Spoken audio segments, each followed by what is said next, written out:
Hey guys, welcome back to another video, and in today's video we're doing the Shrine of Secrets review for the 22nd of September 2021. So sorry that I did not get one done last week, I was just too busy, and to be honest I'm already getting pretty busy at the moment, but I've got a bit of time now, so this will probably be uploaded a lot later than I recorded it, so just bear that in mind. And also, as I was preparing for this, I think I'm gonna ditch doing the statistics of these perks now, where how it changes at tier 1, tier 2 and tier 3, just because I'm not sure. I don't know if anyone's like particularly interested in learning that. I could just leave it in the pinned comment, to be honest, which I think I might do. Just saves a bit of time, and I want to just talk a bit more generally about the perk when I describe it, not using the description because sometimes it gets a bit confusing, I guess. But yeah, so it's okay this week. I mean, I don't know. It's definitely something. We're just gonna get started. First of all, we have Beast of Prey, which is a Huntress perk, and basically, once you get Bloodlust tier 1, you gain the Undetectable status effect. You also get points for some reason in the Hunter category, even though the Hunter category is probably the easiest one in the whole game to get points from, because you're always just getting points for that. But anyway, you get Undetectable when you reach Bloodlust 1, which means no red stain and no terror radius. And to be honest, this is garbage. This is really bad. This has been on a couple of times now. It's getting a bit annoying because no one uses this perk, and it's been gathering dust in my locker for, you know, however long, really. It's really bad. Undetectable in a chase doesn't help a whole lot, because it's things like furtive chase, where like you know that you're chasing them because there's chase music playing, you know, and you can see them. And if you're a low tile loop, you know, and not with like big walls in the way, like if you're just looping tires on Azerovs or something, you know, you can still see them. Like if it's a Huntress or like a tall killer or Deathslinger or some shit, you still see them around the tires, you know, like what the hell is not hearing the red stain or not seeing the red stain or the terror radius gonna help, you know?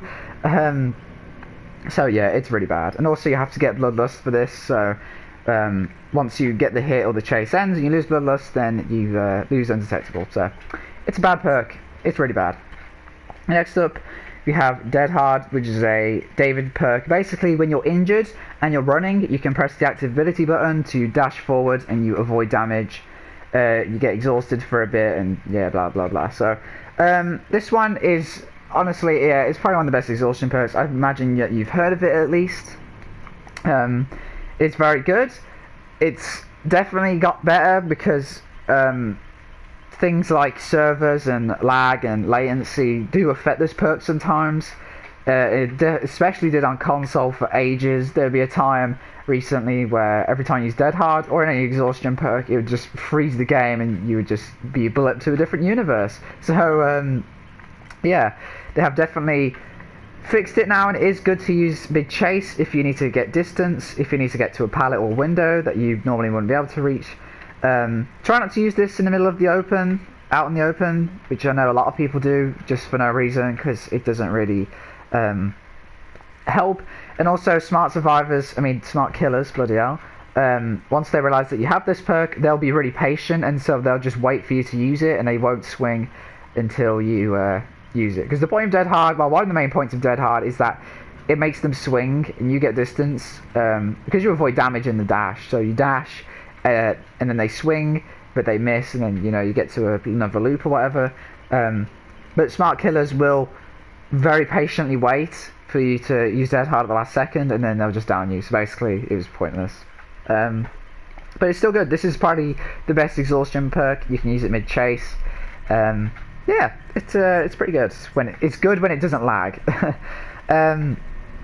Next up we have Discordance, which is a Legion perk, and again I feel like we had this like a month ago, maybe. I don't know. This feels really really common again.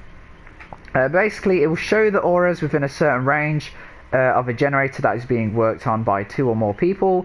Which honestly, that's pretty good. The range is crazy. I think it's like 128 meters by the tier 3. And the aura remains for an extra 4 seconds, I think, when less than 2 people start working on it, if that makes sense. So if they both get off it, it'll stay for a little bit. Yeah, again, I think this is really decent. This is really good early to mid game, because especially early game, because sometimes people spawn together, so you'll know right at the start of the match when a gen is being worked on, and that also means you can find at least 2 people straight away, which is really good. And again, mid game, if you're like wandering around a bit and you're in that point where like you're just walking around, you're not in a chase, and you know maybe someone's hooked and you're just kind of just wandering around, this is good to give you a sense of direction of where to go. So it's kind of like a barbecue in that sense. It gives you like a place to go and put pressure on. You know, it's good with Ruin, because if you get the both of them off, then it will start aggressing. Or Pop, because obviously gens get done a lot faster when there's more people on them.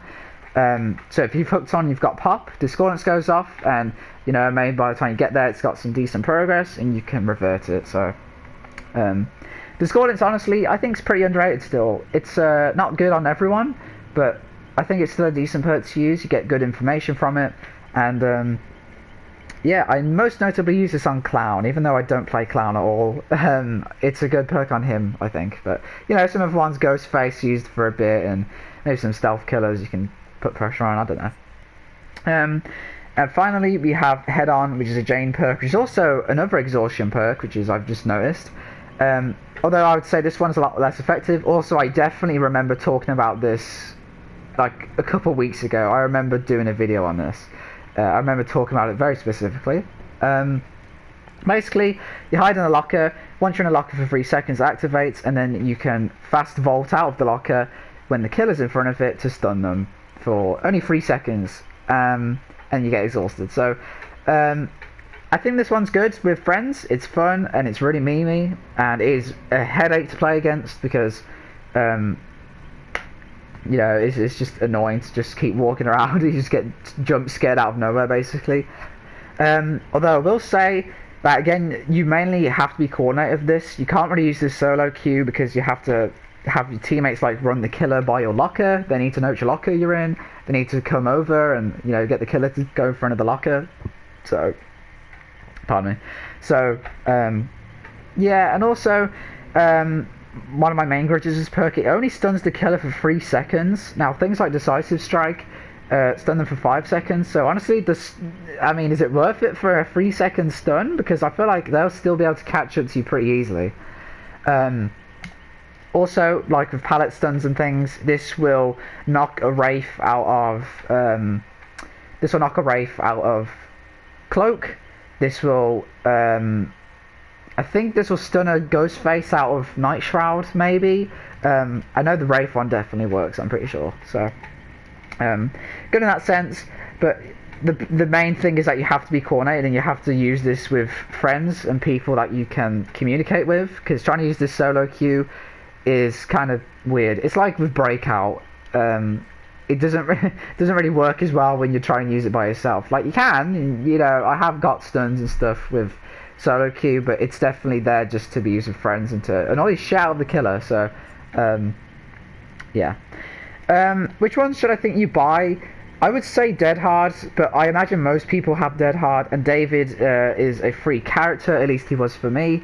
But if not, then, you know, feel free to pick it up. But again, I feel like it's such a common, popular and good perk in general. I feel like most people have it already if they've wanted it, so pick it up. Head On, I guess, if you've got friends you want to play with and, you know, you like doing this, and, you know, one of your friends is missing this perk, then they can get it. Or if you're that friend, then you can get it. And also Discordance. I think Discordance is Legion's best perk, because I'm trying to think of Legion's other perks, is Iron Maiden and Mad Grit, so they're not particularly amazing perks, so this one is definitely his best one, their best one, so feel free to get it if you want. If you feel like you struggle to find people a lot and you spend a lot of time just walking around trying to find people and things to do, definitely bring this, because like I said, it's definitely Legion's best, most reliable perk. Beast of Prey is absolute trash, so please don't get it. Please do not put 2,000 iridescent shards on Beast of Prey. But yeah, guys, that's going to do it from me. I hope you enjoyed. I hope you found this helpful. And hopefully I'll see you for the next one.